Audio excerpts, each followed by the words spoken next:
Hey y'all, it's just Lex, and today we're going to be making my delicious chili beans.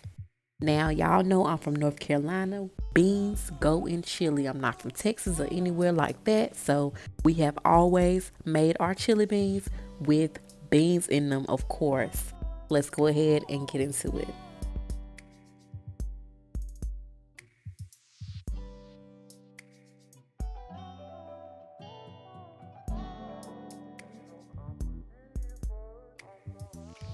Alright, so first you want to go ahead and ground your meat. You can use any meat, ground beef, ground turkey, ground chuck, whatever you have. My grocery store only had one package left of ground turkey, so I'm also using a pound of ground beef from the meat counter, and then I'm also going to add some ground turkey. Before I do that, I'm going to go ahead and break it up just a little so that it's not just a big pile in there. So I'm going to break up my ground beef, and then I'll go ahead and add the other pound of ground turkey. I like to use 2 pounds of meat in these chili beans because the more the better. Now you're just going to break it up and allow it to cook halfway, and then we're going to add our peppers. I have a green pepper, a red pepper, and a yellow onion. Just going to dice that up or chop it up and add it to our meat and allow it to continue to brown.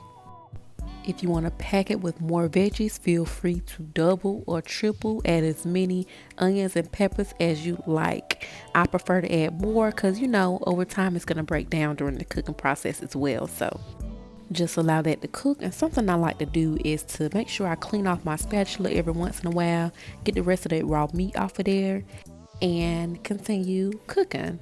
Just make sure everything is breaking up so that it's cooking evenly. Now we're going to go ahead and add our garlic. We got to have some garlic in the dish, so you're going to add about 1 or 2 tablespoons. You can never have enough garlic. Add that, mix it all up. You can do fresh or minced in the jar.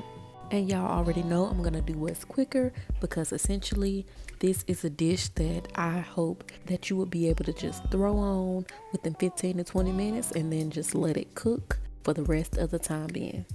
So I'm going to drain it, and then we'll go ahead and add our seasonings. First, I'm going to add an all-purpose seasoning with crushed red peppers, oregano, and garlic. And I'm also going to add a different one with garlic, onion, salt, and pepper. Now you are welcome to use each individual seasoning. However, by me using the blends, it just makes it a little bit quicker. So we're going to season it up and mix that together. Now after I mix that around, I'm going to go ahead and get ready to add my tomatoes. Now I'm going to use a 20-ounce large can of diced tomatoes. However, you're more than welcome to use fresh tomatoes. These work just fine. Use that, and we're going to just mix that all together. Now that 28-ounce can of tomatoes is about the equivalent of 8 to 10 fresh tomatoes. Now we're going to go ahead and add our tomato paste. We're going to add about 2 tablespoons of tomato paste. And we're just going to press that in there. You want it to dissolve completely into your chili. So just mix it all around. All right, now I do want to mention that you can add whatever kind of beans you would like to your chili beans. Right now I'm going to go ahead and add some kidney beans. I love kidney beans in my chili beans. And we're going to go ahead and add that. You're more than welcome to add black beans, navy beans, pinto beans, whatever kind of beans you want.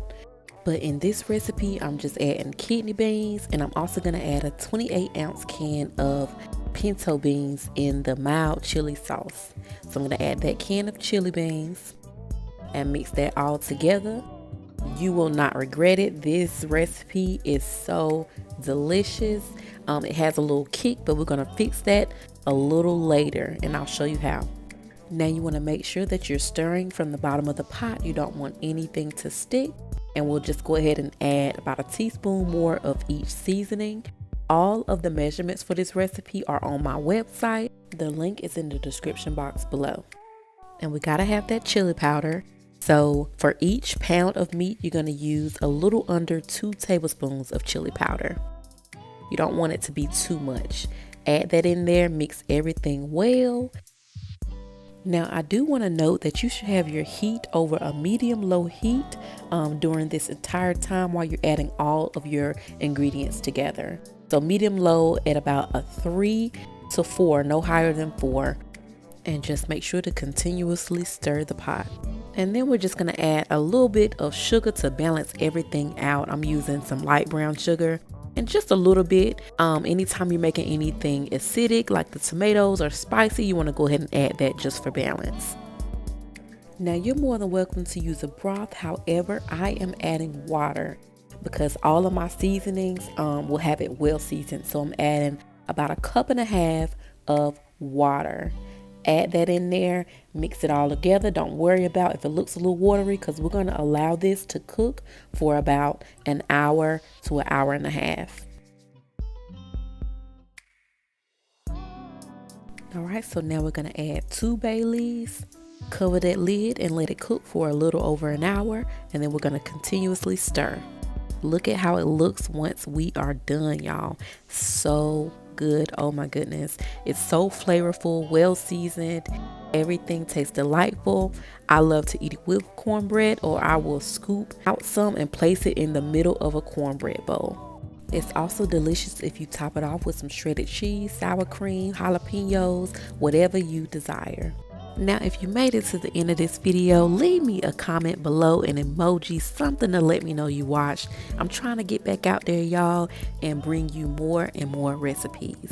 Thank y'all, and be sure to subscribe and like this video for me, and I'll have more recipes to you soon. If you're ever interested in receiving one of my individual recipes or e-cookbooks, they are located on my website here as shown on the screen. My website is www.seasonedandsouthern.com. Once again, I just want to thank y'all so much for your support, and I will talk to y'all soon.